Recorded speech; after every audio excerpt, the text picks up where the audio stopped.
모닝 인사이트 시간입니다. 요일별로 전문가들의 시각 함께 체크해보고 있는데요. 오늘은 산업에 대한 이야기 함께 해보겠습니다. SK증권의 박재민 연구원님 모셨습니다. 연구원님 안녕하세요. 네, 안녕하세요. 네, 오늘 연구원님과 함께 IPO 시장에 대한 이야기를 좀 해보려고 하는데요. 사실 지난해 말까지도 IPO 시장이 굉장히 좀 뜨거웠던 것으로 기억을 합니다. DS 단서까지 2차 전지 종목들이 많이 상장을 했던 것 같은데, 일단 IPO 시장 지난해를 좀 돌아보고 올해를 좀 전망해 본다면 어떤 시각을 보고 계실까요? 네, 2023년 IPO 시장 같은 경우에는 크게 세 가지 정도를 말씀드릴 수 있을 것 같아요. 네. 처음으로는 IPO 공모 금액 규모가 4조 원을 4조 원 가깝게 이제 기록을 했습니다. 네. 이게 작년 중에는 이 21년, 22년 동안 충분히 대여들이 많이 상장을 해서 이제 상장할 기업들은 다 상장한 게 아니냐 하는 우려들이 좀 있었는데요.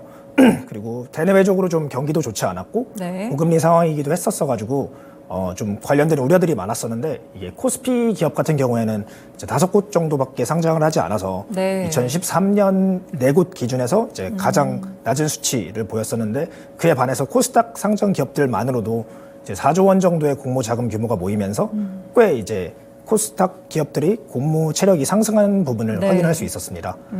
또 두 번째로 좀 특징적이었던 점이 이제 공모 수익률이었는데요. 공모가로 주식을 받게 되고 그 이후에 이제 상장일날 시초가로 이걸 매도했을 때의 수익률을 이제 공모 주식 수익률로 저는 트래킹을 하고 있는데 네. 일반 신규 상장 기업들 이제 공모 수익률이 70%에 육박하면서 이게 네. 상당히 높은 수치를 보였습니다. 과거 같은 경우에는 이제 일반적으로 25%에서 35% 사이 정도의 공모 수익률을 보였는데 네. 작년이 굉장히 특징적으로 높은 공모 수익률이 나타났습니다. 마지막으로는 이제 각종 제도 변화를 말씀드릴 수 있겠는데요. 네.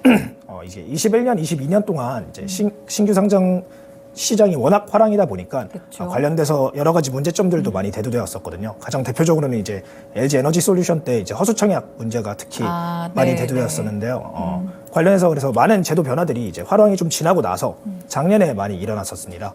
첫 번째로 가장 저희들이 피부로 체감할 수 있었던 거는 네. 이제 상장일날 가격 변동폭이 이제 변화를 하였습니다. 그래서 저희 가장 많이 사용했던 단어들이 이제 따상상 같은 그쵸. 단어들을 많이 네네. 사용을 했었는데 이제 상장일날 공모가 대비해서 이제 이제 시장 전에는 100%까지 그리고 상한가까지 가게 되면 총 260%의 상승이 가능했다면 네. 작년 7월부터는 이게 400%까지도 그 이제 가격 변동폭 제한이 이제 변화가 되는 모습이 보였고요.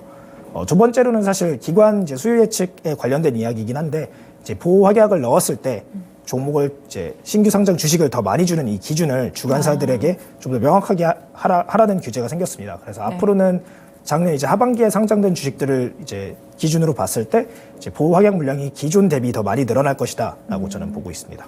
네, 그렇군요. 지난해 IPO 시장을 한 번 더 돌아보자면 코스닥 시장이 조금 더 강했고 공모 수익률이 상당히 높은 가운데 제도 변화도 좀 있었다. 이렇게 세 가지로 함께 요약을 드릴 수가 있을 것 같습니다. 네, 그러면 올해에도 이제 IPO를 중심으로 기대하시면서 투자 전략을 짜보시는 분들이 많으니까요. 올해에 대한 투자 전략은 좀 어떻게 보고 계실까요?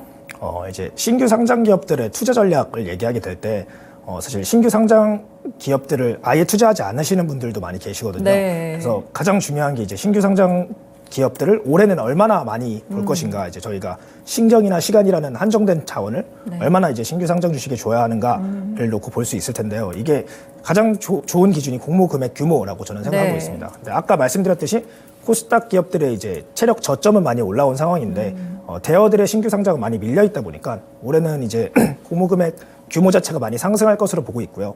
그래서 더 많은 신경을 써도 괜찮지 않나. 이제 올해는 좀 신규 상장 기업들을 더 열심히 쳐다봐도 괜찮지 않나 이렇게 생각을 네. 하고 있습니다. 이제 그 이후의 투자 전략을 좀 생각을 해보면 아까 이제 작년 2023년에 공모 수익률이 굉장히 높은 수준이었다고 제가 말씀을 드렸는데 네. 올해는 조금 더 보수적으로 보고 있습니다. 이제 상장 주관사들 같은 경우에 이제 공모 수익률이 좋았을 경우에 이제 공모가를 좀 공격적으로 올리는 경향이 있어서 네네. 올해는 아마 투자자들이 취할 수 있는 공모 수익률은 조금 더 제한될 것이라고 저는 전망을 하고 있고요. 네. 이런 경우에 좀 두드러지게 나타나는 특징이 공모 주식 이제 신규 상장 주식들 간의 이제 수익률의 격차가 좀 편차가 심하게 벌어지는 경향이 있습니다. 네. 그래서 이런 격차들 사이에서 좀 더 높은 수익률을 기록하기 위해서는 선별적인 투자가 좀 필요하다. 라고 생각을 하고 있습니다. 네. 마지막으로는 아까 제도 변화 부분에서 말씀을 드렸던 건데요. 이제 보호 확약 물량이 이제 더 늘어날 것으로 저는 전망을 하고 있다 보니까 네. 이제 저희가 흔히 포스트 IPO라고 얘기하는 이제 투자를 조금 더 열심히 봐보셔도 괜찮지 않나 이렇게 생각을 하고 있습니다. 이제 보호 확약이 걸려 있는 물량들을 우리가 흔히 오버행 물량이라고 그쵸. 얘기를 하는데요. 네.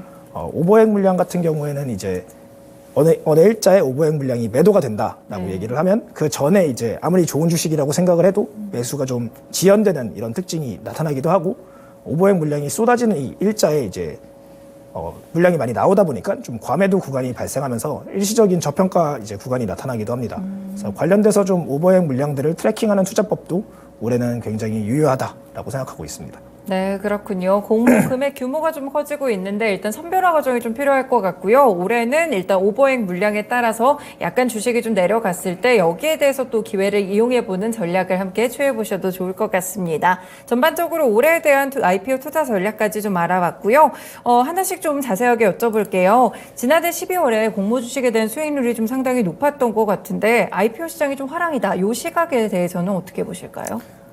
지금 명백히 화랑이라고 보고 있고요. 네. 12월 이제 일반 신규 상장 종목들, 이제 스펙 신규 상장 종목들을 제외하고 일반 신규 상장 종목들이 총 6종목이 있었는데 6종목들에 대한 평균 수익률이 이제 213%를 기록했습니다. 네. 제가 아까 2023년 평균을 이제 74%라고 말씀을 드렸는데 이 수익률도 사실 역사적으로 굉장히 높았던 수준인데 이것보다 훨씬 더 높은 수익률을 기록을 했거든요.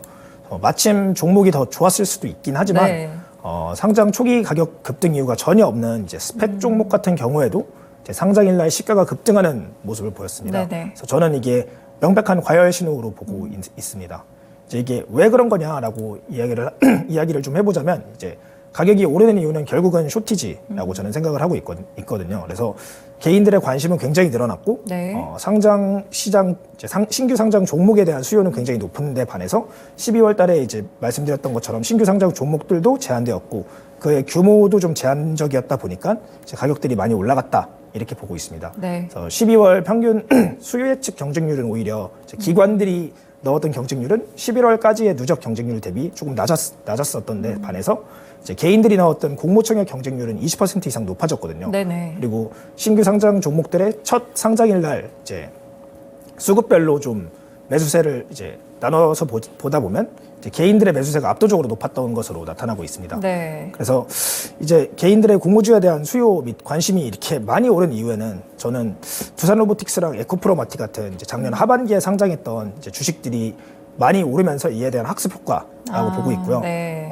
그래서 올해 신규 상장 주식들이 이제 강한 모습을 보이자 이게 이제 관심도가 많이 높아졌고 이게 저는 이제 트래킹하는 이제 지수들 중에 공모주를 네이버에 얼마나 많이 쳐봤느냐 네. 이것들도 이제 트래킹하고 있는데 이런 지수들이 이제 21년 1월에 있었던 LG 에너지 솔루션 상장의 절반 수준까지로 올라왔습니다.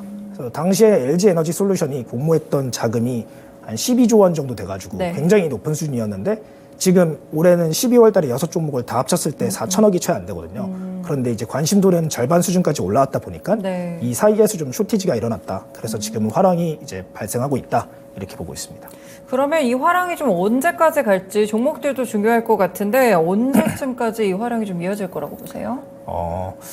일단 아까 말씀드렸듯이 가장 주요한 원인은 저는 쇼티지로 보고 있기 때문에 결국 공모 시장이 올해 아까 이제 대여들도 많이 신규 상장이 지연되었고 그래서 네. 올해 조금 더 많은 공모 자금의 모집이 있다면 자연스럽게 어느 정도 해소될 것이라고 보고 있고요. 네. 그래도 좀 투자하는 입장에서는 이런 어떻게 보면 테마성 화랑을 조금 더 활용해보고 싶다 이렇게 생각했을 때는 조금 더 구체적으로 이 시기를 좀 맞춰보겠다는 의지가 있을 수 있는데요. 네. 저는 가장 좀 주요한 것이 결국 이제 12월에는 이제 무차별하게 스펙 종목들까지도 전부 이제 상장일 날 높은 주식 수익률을 보였지만 이제 한 4분기 하반기까지를 좀 더 길게 놓고 보면 결국 대여이고 이제 상장 이제 규모가 좀 컸던 기업들, 그러니까 상장 이제 대여이었던 기업들이랑 이제 섹터가 특히 이제 성장 섹터에 있었던 기업들이 크게 좀 상승하는 모습을 보였습니다. 그래서 네. 앞으로 신규 상장하는 기업들 중에 이렇게 대여이기도 하고 섹터도 섹시한데 이제 수익률이 어떻게 나타나는가 이게 조금 가장 큰 지표가 될 것이라고 저는 보고 있습니다. 네, 그렇군요.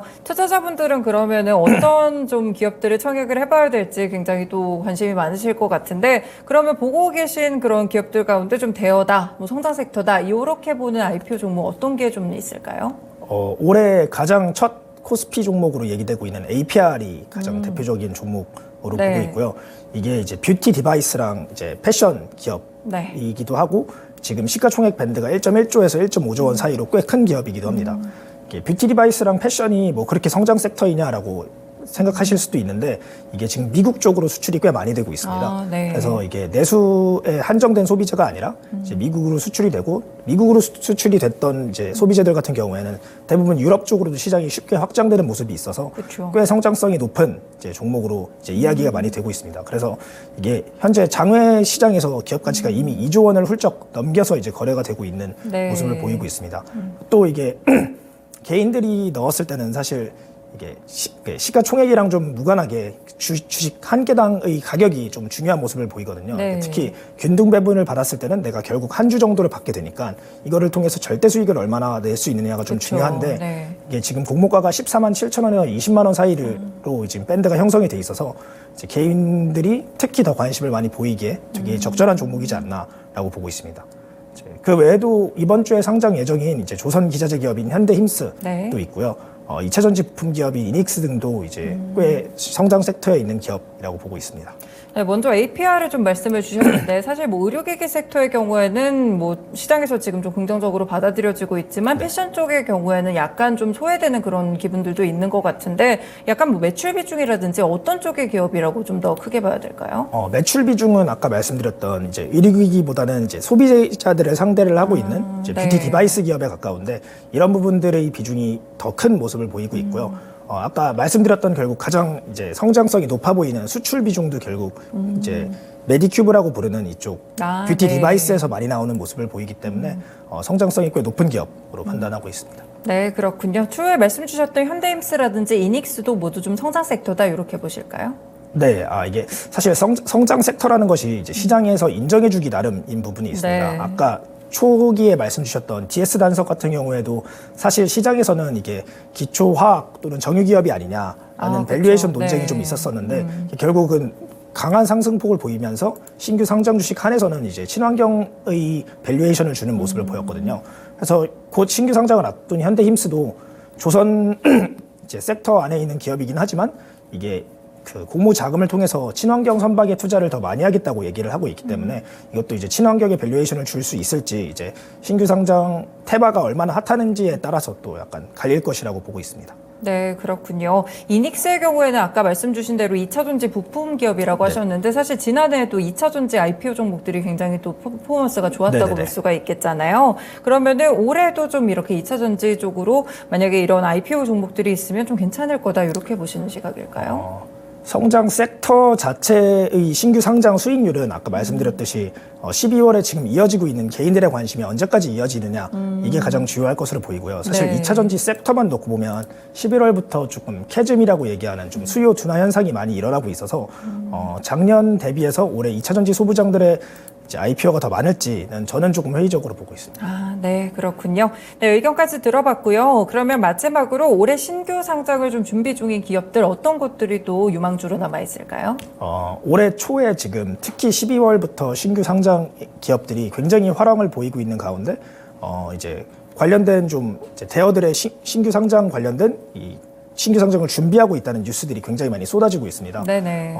이들 중에 좀 주목해서 볼 만한 것들이 특히 전자상거래, 이커머스 회사들이 이제 많이 나타나고 있는데요. 네. 이제 좀 대표적으로 쿠팡이 미국에 상장되어 있는데 흑자 전환이 연간 흑자 전환이 유력하다는 얘기가 많이 나오고 있고 네네. 마켓컬리도 분기 흑자 전환 얘기가 나오고 있습니다. 그래서 관련된 투자 심리가 좀 돌게 된다면 계속 상장을 좀 미뤄왔던 SSG닷컴 또 상장 시도를 해볼 수 있을 것으로 보이고 있고요. 네. 지금 목표 시가총액이 10조 원에 달하는 것으로 저는 알고 있는데 그 이외에도 오아시스 마켓이라고 이제 신선식품 위주로 이제 전자상거래를 이루고 있는 이제 기업도 이제 1조 원 이상의 기업 가치로 신규 상장을 준비 중에 있습니다. 네. 조금 결이 다르긴 하지만 패션 전자상거래 기업인 무신사도 올해 상장을 준비 중에 있습니다. 그래서 전자상거래 관련된 추심이 이제 많이 변화하게 된다면 올해 특히 더 대어들의 상장이 많이 쏟아질 것으로 보고 있고요. 네. 최근 작년 연말부터 지금 계속 뉴스가 나오고 있는 게 비바 리퍼블리카라고 얘기하는 네. 저희 자주 사용하는 토스 어플 기업이 이제 IPO 입찰 제안서를 이제 여의도에 돌렸다라는 이제 기사들도 많이 쏟아지고 있어서 올해 안에 아마 상장을 기대하고 있습니다. 네, 전자선거에 관련 기업들이나 토스까지 비바 리퍼블리카까지 함께 상장을 또 기대가 되고 있다는 이런 점까지 함께 좀 체크를 해보시면 좋을 것 같습니다. 마지막으로 투자자분들이 IPO 종목들을 좀 투자할 때 주의할 점을 알려주신다면 어떤 게 있을까요? 저는 아까 말씀드렸지만 12월부터 지금은 굉장히 화랑인 구간이라고 그리고 네. 어느 정도는 과열 구간이라고 생각을 하고 있습니다. 그리고 특히 개인들의 매수세를 트래킹해 보게 되면 이제 상장일 날 매수를 하는 대부분의 주체들은 개인인데 이후에 더 많이 올라가는 종목들도 있지만 좀 빠르게 이제 주가가 하락하는 종목들도 많이 보이고 그렇죠. 있거든요. 네. 그래서 이게 공모가로 주식을 받을 수 있으면 사실 이런 화랑을 충분히 누리기에 괜찮은데 이게 이러기에는 만약에 이제 공모가로 많은 주식을 받지 못하셨다면 저는 이제 상장 일날 거래 자체는 조금 보수적으로 보시는 게 더 좋지 않나라고 보고 있습니다. 그리고 아까 제가 네이버 이제 공모주 검색어 추이에 대해서 말씀을 네네. 좀 드렸는데요. 공모 청약 같은 경우에는 이제 개인들의 경우 이제 상장 주관사가 어딘지도 알아봐야 되고 이제 뭐 수요 예측 공모가가 얼마로 정해졌는지도 알아봐야 되고 그래서 네. 어느 정도 불가피하게 검색을 할 수밖에 없는 상황이 있습니다. 그리고 네. 이게 상장일 훨씬 이전에 공모 청약이 이루어지다 보니까 어느 정도 선행적인 성격도 있는 지표이고요. 그래서 이게 네이버에 검색해 보면 금방 이제 네이버 데이터랩스 통해서 알 수 있는 거다 보니까 네. 이런 지표를 통해서 이제 화랑이 얼마나 가고 있는지를 좀 천천히 지켜보시면서 공모 청약을 넣는 것이 저는 지금 가장 우월한 전략이라고 생각하고 있습니다. 네, 알겠습니다. IPO 쪽으로도 전문적으로 투자하시는 분들도 있으시고 사실 개인 투자자분들이 시장이 좀 불안할 때 투자처로 찾는 곳이 또 IPO 쪽이라고 볼 수가 있겠는데요. 여기에 대한 투자 전략 함께 알아봤습니다. SK증권의 박재민 연구원님의 의견을 함께 들어봤습니다. 연구원님 말씀 고맙습니다. 네, 지금까지 모닝 인사이트 시간이었고요. 전문가들의 시각을 함께 체크해 드렸습니다. 네, 일단 오늘 뉴욕 증시 좀 반등을 주게 되면서 국내 증시도 함께 또 지지부진한 모습들을 돌파하지 않을까 기대감이 좀 있는 날인데요. 일단 종목이나 이슈들도 오늘장 많이 발생을 했기 때문에 여기에 따른 투자 전략까지 함께 꼭 체크를 해보시길 바라겠습니다. 지금까지 다양한 투자 판단에 도움이 되는 말씀들 함께 전해드렸는데요. 특정 종목의 상승 하락을 보장하지는 않습니다. 모닝쇼 여기서 마치겠습니다. 오늘도 성공 투자하시길 바라겠습니다. 시청해주셔서 고맙습니다.